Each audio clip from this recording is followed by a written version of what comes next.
تجربة مماثلة لتجربة العراق.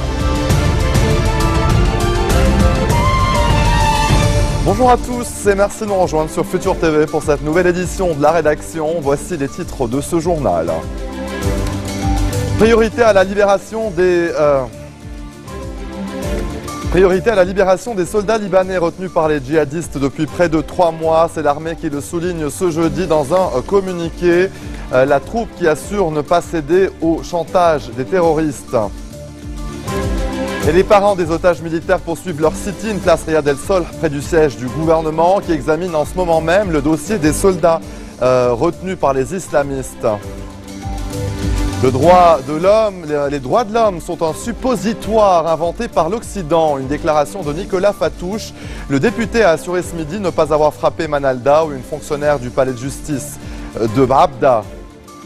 553 morts et en un mois, c'est le bilan des frappes aériennes de la coalition visant les djihadistes en Syrie à Kobané, la ville kurde frontalière de la Turquie, toujours menacée par les islamistes. Je vous le disais en titre, priorité à la libération des soldats libanais retenus par les djihadistes depuis près de 3 mois. C'est l'armée qui le souligne ce jeudi dans un communiqué précisant que la troupe employait tous les moyens disponibles et refusait de céder à tout chantage qui pourrait par la suite tourner en faveur des terroristes.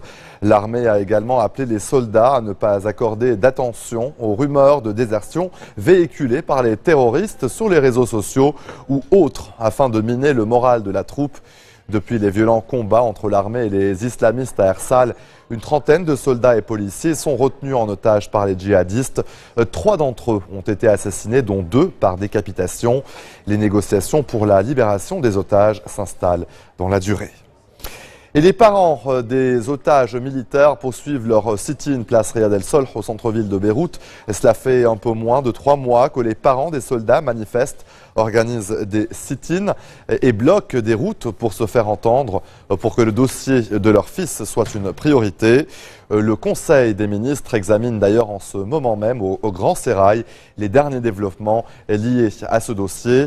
Aucune information n'a filtré de la séance qui est également consacrée à la situation sécuritaire sur l'ensemble du territoire national, notamment dans l'ABK où les kidnappings se sont récemment multipliés, prenant par moments un caractère communautaire.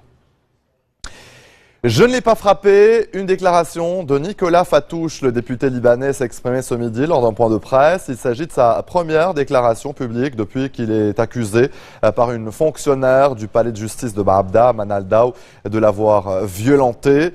Selon l'entourage de la fonctionnaire et ses collègues, le député l'aurait frappé car il aurait été irrité de devoir attendre son tour au bureau de dépôt de plainte.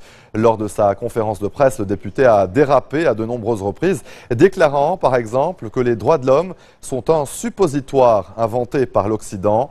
Plusieurs dizaines de personnes ont manifesté près du palais de justice dans le secteur du musée à Badaro à l'appel des associations libanaises de défense des droits de la femme et des fonctionnaires du secteur public.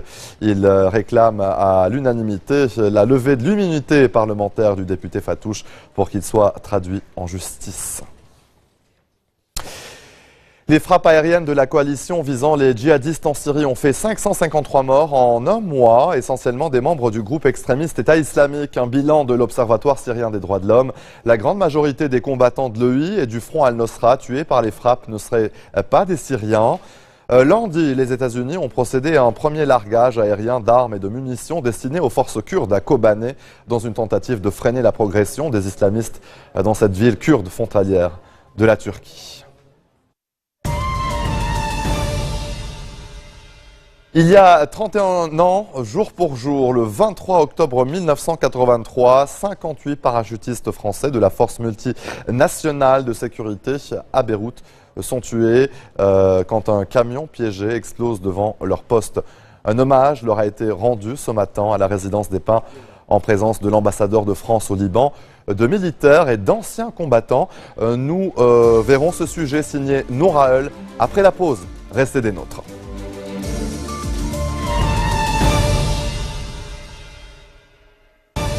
Retour sur le plateau de l'info, je vous le disais, il y a 31 ans, jour pour jour, le 23 octobre 1983, 58 parachutistes français de la force multinationale de sécurité à Beyrouth sont tués quand un camion piégé explose devant leur poste. Un hommage leur a été rendu ce matin à la résidence des Pins. Reposez. En. Repos. La place d'armes de la résidence des Pins envahie par un flot de treillis pour rendre un vibrant hommage aux soldats français tués il y a 31 ans jour pour jour dans l'attentat du Drakkar.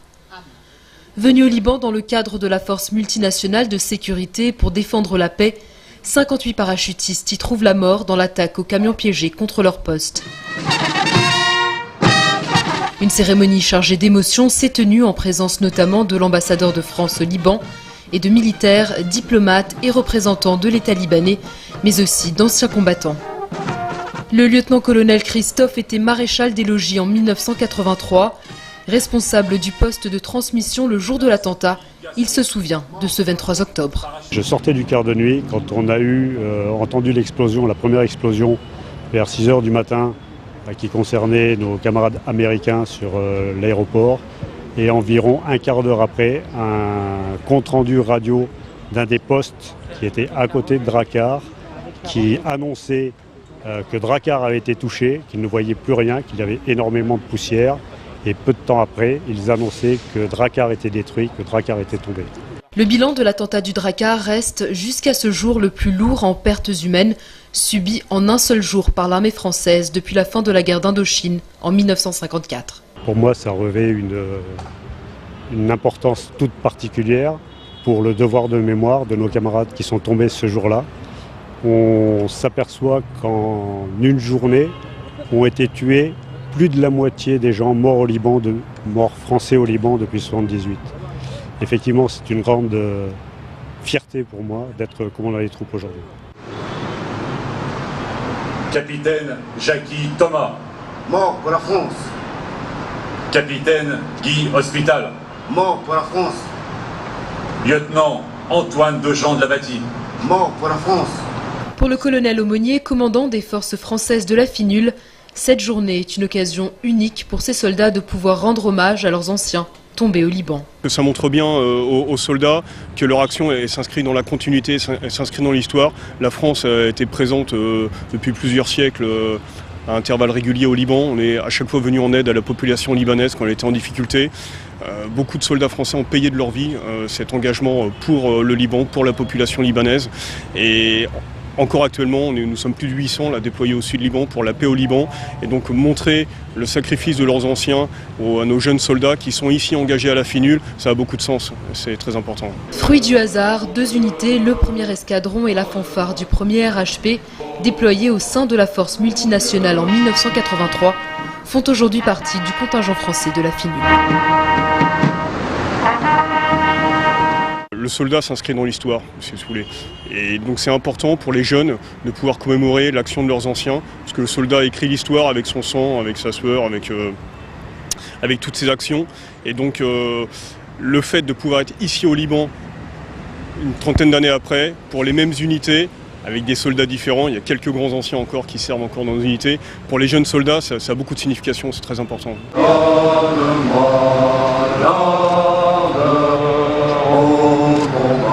Important de se souvenir pour ne pas recommencer. Il est toujours important de se souvenir, sans doute pour éviter que ça se reproduise, mais aussi pour la mémoire de ceux qui ont donné leur vie pour la France, pour la paix, pour le Liban. Et on y attache toujours une grande importance. Et c'était très émouvant cette année d'avoir tous ces parachutistes avec nous, tous ces soldats, cette présence aussi d'écoles, de lycéens, de jeunes, de la communauté française, d'amis libanais, d'anciens combattants qui viennent se rappeler tous ces moments importants de notre histoire commune. L'ambassadeur a d'ailleurs rappelé l'engagement constant de la France aux côtés du Liban. C'est important d'être aux côtés de ses amis, toujours. Je crois que la fidélité, la crédibilité se mesure à l'engagement, à la sincérité de l'engagement, à la durée, à la permanence de cet engagement au service du Liban, de la paix dans la région. Donc pour nous, le Liban est un pays cher, les Libanais nous sont chers. Et il est normal que nous soyons à leur côté dans des moments difficiles. Et c'est dans les moments difficiles qu'on compte ses amis. Donc la France est l'ami du Liban et des Libanais, de tous les Libanais. Et nous sommes fiers d'être présents depuis malheureusement trop longtemps, puisque la FINUL pourrait avoir achevé sa mission, mais sa mission n'est pas achevée. Et donc depuis 1978, la France est présente et elle restera présente pour la paix au Liban et dans la région. Preuve de cette présence continue, un officier supérieur a été décoré dans l'ordre de la Légion d'honneur. Coopérant technique intégré aux forces armées libanaises, le lieutenant-colonel Morin mène aujourd'hui un projet de création d'une école de déminage au Liban. Le Canada sous le choc après des fusillades dans sa capitale, Ottawa. Le tireur identifié comme Michael Zeaf Bibo, un Canadien de 32 ans, s'était récemment fait retirer son passeport. Il a tué hier un soldat et semé la panique dans le Parlement fédéral avant d'être abattu par la police. Le Premier ministre conservateur Stephen Harper, qui se trouvait sur les lieux au moment de l'attaque, a condamné une attaque méprisable. Tout a commencé juste avant 10 h heure locale, hier, lorsque l'homme armé a tiré plusieurs coups de feu sur un des soldats qui montait la garde au monument commémoratif de guerre à Ottawa. Le jeune caporal Nathan Sirio est mort plus tard des suites de ses blessures. Et en bref, dans le reste de l'actualité, l'épidémie d'Ebola en Afrique de l'Ouest a déjà fait près de 5 000 morts pour 10 000 cas et pourrait bientôt atteindre les 15 000 morts selon l'OMS. En Guinée, en Sierra Leone et au Libéria, les institutions médicales manquent de centres de traitement et de personnel médical formé. Aux États-Unis, toute personne en provenance de ces pays sera étroitement surveillée. Barack Obama s'est dit prudemment optimiste sur le contrôle de la contamination sur le sol américain. Quatrième semaine d'occupation à Hong Kong et aucune issue à la crise après l'échec des négociations entre gouvernement et mouvement pro-démocratie. À Mongkok, la tension s'installe. Un homme a tenté de mettre le feu à un dépôt de provisions des étudiants. Des dizaines de chauffeurs de taxi ont aussi tenté de démonter les barricades. 38% des Hongkongais soutiennent le mouvement selon un sondage de l'université chinoise de la mégalopole. En solidarité avec les 43 étudiants disparus il y a près d'un mois dans la ville d'Iguala, des milliers de Mexicains sont descendus dans les rues du pays. Des hommes masqués ont incendié le palais municipal. Le maire et sa femme visés par un mandat d'arrêt sont en fuite. Ils ont commandité ces disparitions pour le compte d'un cartel local. Dans la capitale Mexico, les proches des disparus ont manifesté pour réclamer la démission du gouverneur de l'État de Guerrero. Et ça se passe au Canada. 3 jeunes Australiens en vacances ont jeté leur ami inconscient depuis le balcon de leur chalet. Une plaisanterie selon les jeunes hommes. Notre pote était inconscient après avoir bu pendant 2 jours. Il fallait qu'il se réveille, alors on l'a jeté du balcon dans la neige, ont-ils commenté en publiant la vidéo dont on ignore malheureusement la date. La blague n'a cependant pas fait rire tout le monde. Diffusée sur YouTube et Facebook, les images de cette blague potache ont suscité de nombreuses critiques.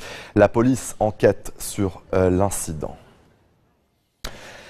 Un chien qui porte des vêtements, ce n'est pas courant et on ne vous parle pas d'un éventuel manteau pour caniche, mais bien de vêtements pour être humain. Vous allez voir, une idée qui peut sembler étrange, pourtant elle vaut de l'or. Body est devenu un mannequin chien avec pas moins de 10 000 € de gains par mois. Avec ses 150 000 followers sur Instagram, Body a déjà plus de succès que d'autres stars. Une aventure qui a débuté lorsque ses propriétaires, Yena Kim et David Fang, l'ont habillé pour s'amuser.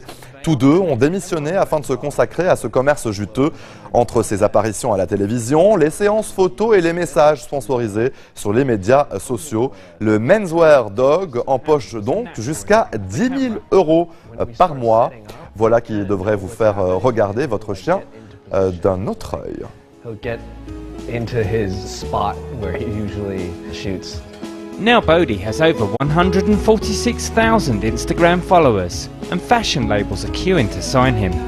Brands started reaching the 9 to 5 and do something a little less ordinary for a bit while we have this opportunity. And it really just gave us the courage to live a life less ordinary and to do something that was fun. And we're like, did we just become agents for a dog model? These are the moments. I feel like 4 years of fashion school didn't go to waste. I know how to steam. Fashion designer Yena and graphic designer David have thrown themselves fully into Bodhi's new career. We both decided to quit our jobs for this. Mainly. Et voilà, c'est ainsi que se referme ce journal. Tout de suite, le rappel des titres qui ont marqué l'actualité de cette journée. Priorité à la libération des soldats libanais retenus par les djihadistes depuis près de 3 mois. C'est l'armée libanaise qui le souligne ce jeudi dans un communiqué. La troupe qui assure ne pas céder au chantage des terroristes. Et les parents des otages militaires poursuivent leur sit-in place Riyad El Sol, près du siège du gouvernement à Beyrouth, qui examine d'ailleurs en ce moment même le dossier des soldats otages de l'État islamique. Les droits de l'homme sont un suppositoire inventé par l'Occident, une déclaration de Nicolas Fatouche. Le député a assuré ce midi ne pas avoir frappé Manalda ou une fonctionnaire du palais de justice de Baabda. 553 morts en un mois, c'est le bilan des frappes aériennes de la coalition visant les djihadistes en Syrie à Kobané, la ville kurde frontalière de la Turquie toujours menacée par les islamistes. Merci de votre attention. Retrouvez-nous tous les jours à 16h40 heure de Beyrouth. Vous pouvez également nous suivre en ligne sur notre site web ou en téléchargeant notre application mobile. Excellente soirée à toutes et à tous. Vous retrouverez Noraël à la barre du prochain JT. Bonne soirée.